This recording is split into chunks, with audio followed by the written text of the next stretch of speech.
Gising na kayo na ang ating bayan, kawawa na po. Walang nagtatanggol. Kami lang po ang nagtatanggol dito.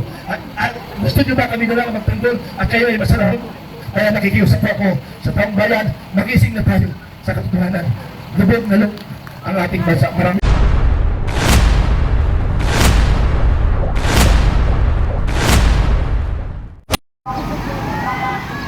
Alam niyo ba kung ano ang pangil nating bilang mamamayang Pilipino?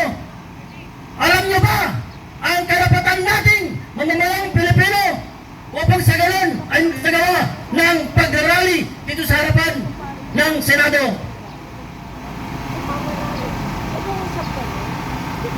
Base sa ating issue na rampant corruption in our national government, hindi na natin kailangan mag-secure ng isang permiso sa local government unit. Bakit?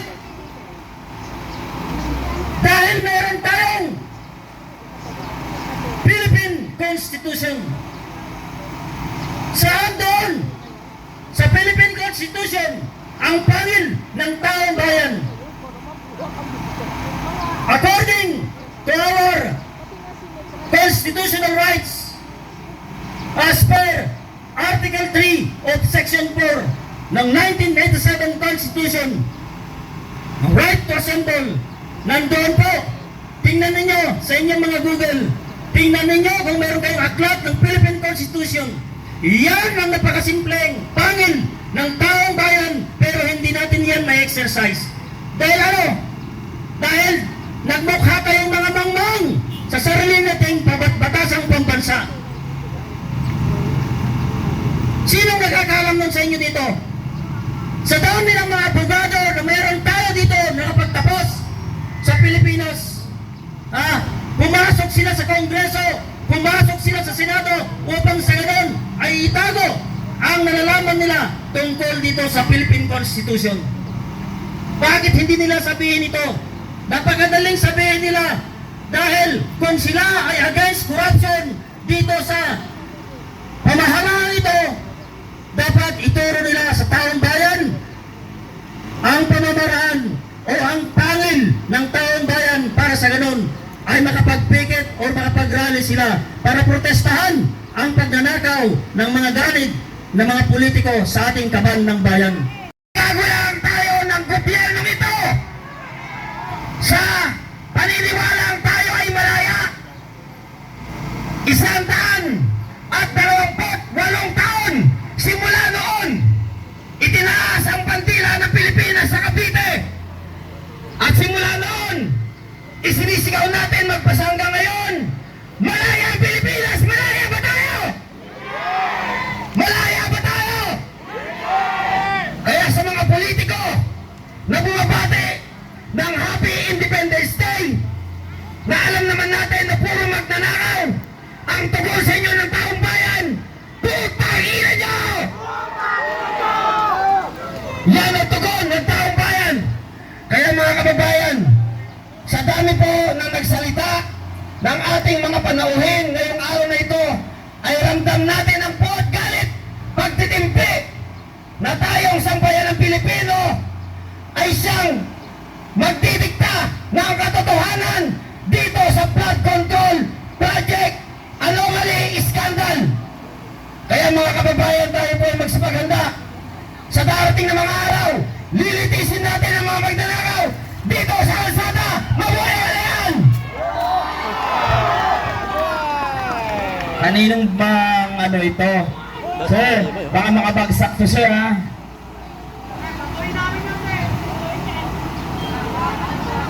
Baka makadisgrasya kayo sir ha? Kami dito ay mapayapa po sa inyo. Kami po ay sumunod sa ating usapan. Kami, sabi ko nga sa inyo, swerte nyo kasi dito kayo nakabantay sa amin. Yung iba kaninang kasama nyo, hirap na hirap doon sa pagbabantay sa Mindiola at saka sa gising na kayo na ang ating bayan, kawawa na po. Walang nagtatanggol. Kami lang po ang nagtatanggol dito. At gusto nyo ba kami na lang magtanggol at kayo ay masarap? Kaya nakikiusap po ako sa taong bayan, magising na tayo sa sa katotohanan. Lubog na lubog ang ating bansa. Maraming pong salamat. Laban tayo, sir! Okay, Mahina eh! Dapat marinig nila! Dahil sila ang pag-asa natin! Mabuhay ang hindi sip-sip na EB! Mabuhay ang hindi sip-sip na PNP! Mabuhay tayong lahat!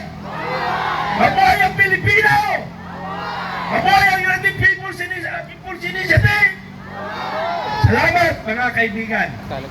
Ang intro ko, ang Armed Forces of the Philippines.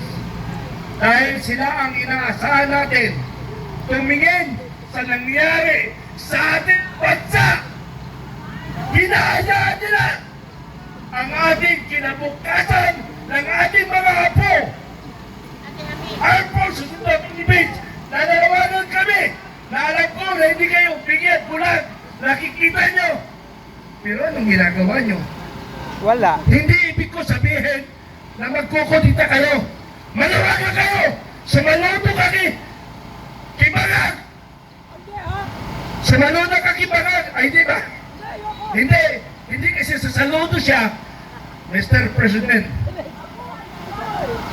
Ang ating taong bayan nagagalit na dahil naubos na ang kaban ng bayan. Sabi nga ni kanina ni Police Colonel Galang retired, yung withholding tax, yung withholding tax ng Philippine National Police at ng Armed Forces na inyong binabantayan na kayo ang unang ninanakawan. Pero alam ko, buksan pa. Pero alam ko mga kaibigan, ayaw mo sana, kaya lang baka matransfer kayo. Alam niyo mga kaibigan, Philippine National Police, Armed Forces of the Philippines, nananahan ko na yan eh. Manilaban ng contract sa Zambales, si Governor Magsaysay, dalang beses ako ni-report sa Presidente. Tinawagan ako ng Division Commander, bakit mo pinagdudahan si Governor Magsaysay ng sumusuporta sa MP? Sino pinabaliktad? So, sabi ni General Gomez, baka binabaliktad lang.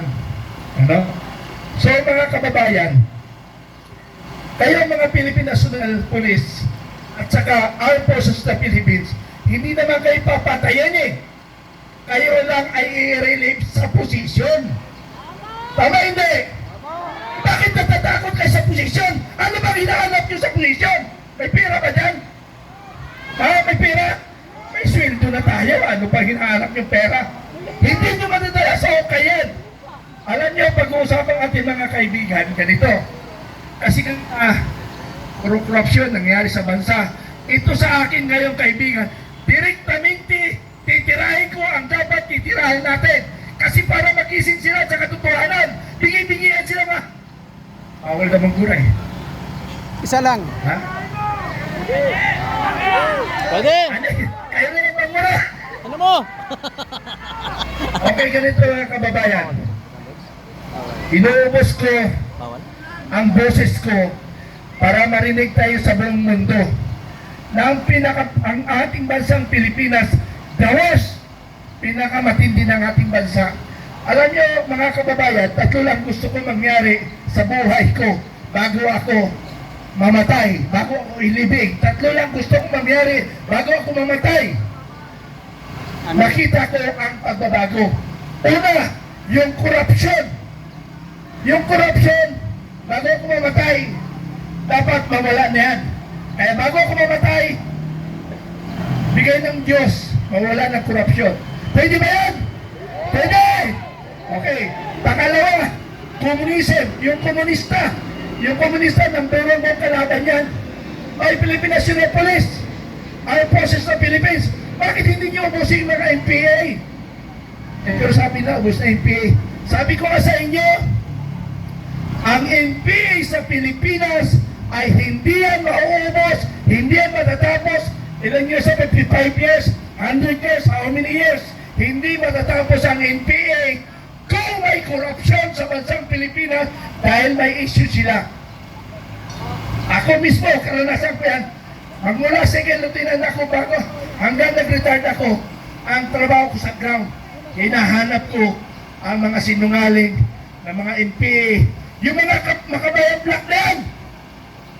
Ang titindi nila, ang kakapal ng mukha, napakasinungaling, yan makabayang black. Pero nakatanggap ng malita, may credibility pa ba ang mga makabayang black? Tumanggap, oy, Philippine National Police, ang process. Bakit hindi yun? Tingnan ninyo. Mayroon na ba kayong report doon? Pero kung may report man kayo, pagdating doon sa mesa ni Presidente, ibabasura lang yun. Bakit? Kasangga nila eh. Kasangga ng Pangulo yung NPA. Tingnan mo ha. Kaya may kasabihan tayo mga mas matalino daw si Pangulong Marcos Jr. Mas matalino siya. Nagulat nga ako bakit mas matalino ang Junior eh. Nasapawan pa yung talino ng kanyang ama ni Senior. Bakit matalino? Kawalang yan daw. Bakit siya matalino? Dahil lahat ng kalaban ng ama niya ay kakampi niya. Tama hindi? Tama hindi? NPA, Liberal Party, Ilawan, mga kaparian, kakampi niya o sino pa, may dagdag pa, Tinklawan pa. Tingnan nyo. Kaya magaling nga din si Pangulong Marcos kagaguhan. Ha? Ang pangatlo kung gustong mangyari bago ako pumanaw sa ibabaw ng mundo, ang pangat na presidente ay dapat matanggal. Pwede ba natin tagalin? Pambayan! Yun ang pangarap ko, matanggal si Pangulong Marcos na siya ang nagpahirap sa ating bansang Pilipinas. Ang kasabwat niya nung sa Philippine National Police, si General Torre. Ay! General Torre! Direktahan tayo, hindi pwede tayo paligoy-ligoy. Alam niyo mga kaibigan, marami nagsubaybay sa akin na intelligence. Mayroong mga kalimit, sir. Nagsusubaybay ako, sir. Pulis at saka sundalo yun. Sir, sige, kaparan nyo lang trabaho nyo, nasa inyo na ko i-implement nyo. Para basta ang akin lang, ang ginagawa ko para sa ating mga apo sa apo. Kung hindi naman natin maramdaman ito, I'm sure, very sure, ang ating mga apo sa apo ay mararanasan nila ito. Mararanasan. Sabi nga ng economic specialist, 68 years, 68 taon bago tayo makapantay sa Singapore. 68 years siya. Ang sabi pa, kung magdi-deliver talaga ng tama ang gobyerno natin, paano kung hindi katulad nito? Ay 1,000 years. Tayo ang pinakamahirap na bansa sa buong mundo. Okay. Naalala ko pala si Pangulong Digong. Mayroon akong picture na nag-usap kami noong December. Ang ibinulong niya sa akin, kayo na ang pag-asa ng bayan. Dahil ang sinasabi niya, naramdaman niya na siguro maaari may intelligence pa sa loob na papunta talaga tayo sa kumunoy. Kaya kailangan mapalitan ang Pangulong Marcos. Sa pamamagitan ng taong bayan, kumilos tayo. Dahil ang ating presidente, alam naman natin na drug addict ang ating presidente. Wala sa katinuan. Wala sa katinuan. Alam niyo ba yung mga addict? Wala sa katinuan yan. Ang masakla pa ito, yung mga ikasiko dito, ano yung ikasiko dito? Andres Bisaya. Tingnan niyo mga kababaihan o mga kalalakihan. Ang mga Andres Bisaya, pag sinabi ng babae, magluto ka, luto yan. Magsaing ka, saing pa rin. Maglaba ka. Pero sa totoo lang, nakaranas ako niya na, ito ikwento ko sa inyo para maramdaman nyo ang ordinaryo lang ito na Andres Bisaya. Ordinaryo lang ito na Andres Bisaya. Bumisita ako sa isang detachment. Eh, ang hari-hari doon, yung asawa, eh, hindi naman naka-uniform yung asawa. Eh, inutures lang tumira sa kampo. Siyang nasusunod doon, hindi yung detachment commander. So, ganun ang nangyayari sa Malacanang.